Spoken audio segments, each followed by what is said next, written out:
honor the emperor. Freedom and submission. The Bible says that live freely, that you have that freedom, but also do it. There is a condition that there.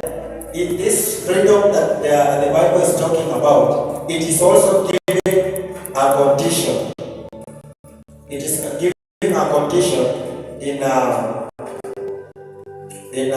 verse.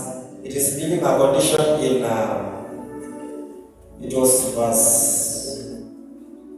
It is saying that the Bible says live free people, but do not use your freedom as a cover for evil. It means to have freedom, yes, but some of people may neglect this freedom to use it as a cover.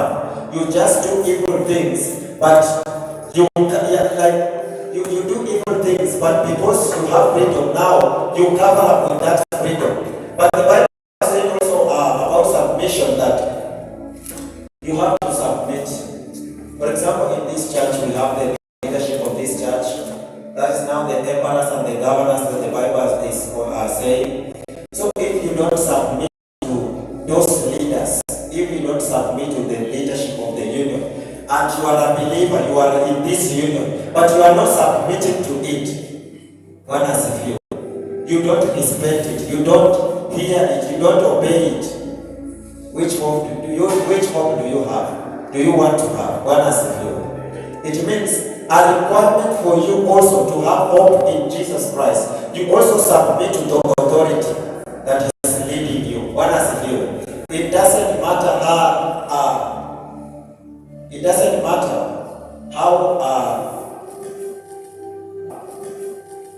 how old you are, but you have to submit. My time is going very fast. Let me go very fast in the last point, part of it, that there is expectation from God from us as believers, because we began by saying that He gave us His only cross because of us. Now, as He gave us His only Son, there is things God now expects us to do.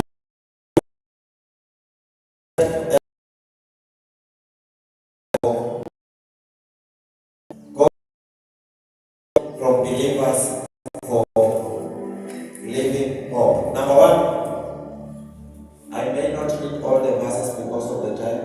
Number one, to rejoice always. That is 1 Peter chapter number 6:7. 1 Peter number 1:6-7. The Bible says, in all this you greatly rejoice, though now for a little while you may have had to suffer grief in all kinds of trials. These have come so that the proven of genuineness of your faith, of greater worthy than gold, which perishes even though refined by fire, may result in praise, glory, and honor when Jesus Christ is revealed. Bwana Yesu asifiwe. As a believer, as you receive Jesus Christ, at times there is challenges, there are trials, there are tribulations, there are temptations that comes on your way. But God expects you in this season, in this season of trials, to continue rejoicing in Him, to continue rejoicing in Him, because He's saying that this is just a test of your faith. Do you have faith in this God that you are serving? Do you have this faith in this God that sacrificed His only Son? Bwana Yesu asifiwe. Another point is to believe. To believe. 1 Peter 2:7. 1 Peter 2:7. The Bible says, now to you who believe, this stone is precious, but to those who do not believe, the stone the builders rejected has become the cornerstone, and a stone that causes people to stumble, and a rock that makes them fall. They stumbled because they disobeyed the message, which is also what they were destined for. So you have to believe. You have to believe. And when you disbelieve, you disobey. The Bible says that you will be a stone that will cause people to stumble. You will be a stone that will cause people to fall because you have disobeyed God. And when you disobey God, it means there is a consequence, because you will fall, you will stumble, because you have failed to obey the message from God. Another point is watch the inner beauty. Watch your inner beauty. 1 Peter 3:4. 1 Peter 3:4. The Bible says, your beauty should not come from outward adornment, such as elaborate hairstyle and the wearing of gold jewelry or fine clothes. Rather, it should be that of your inner. It should be that of inner self, the unfading beauty of a gentle and quiet spirit, which is of great worth in God's sight. This inner beauty, the beauty that I'm talking about, is referred to the beauty of a woman, that you may wear this expensive golden jewelries, hairstyles, very expensive, for you to be beauty. But the beauty that God is interested in is the beauty from inside. Your inner beauty for God is what God looks for. It is what God defines you for. And when you read down there, the Bible says that it advises women to be like Sarah, who obeyed Abraham and also referred to him as my Lord. It means when your inner beauty is good, now you have hope in Jesus and in God, because that is an expectation from God. Oh my goodness. Another point, not to pay evil to evil. 1 Peter 3:9. The Bible says, do not repay evil with evil or insult with insult.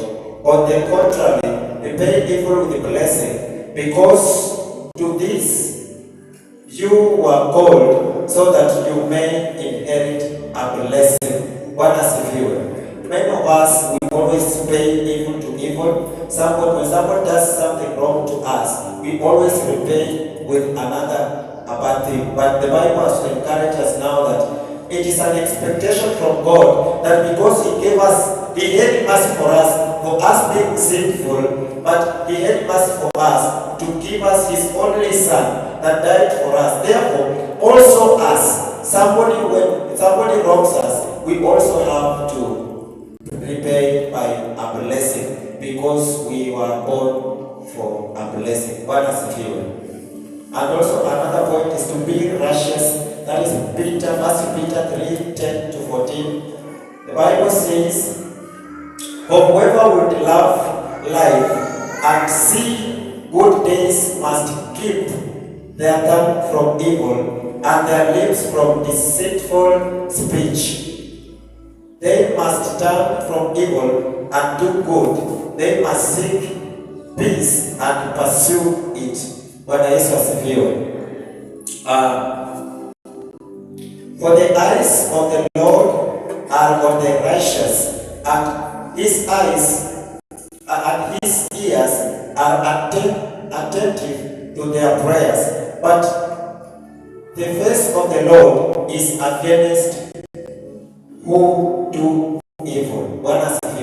It is an expectation of God to be righteous, because the Bible says that His ears, His eyes is on the righteousness, is on the righteous. It means when you are a righteous man, God is watching you.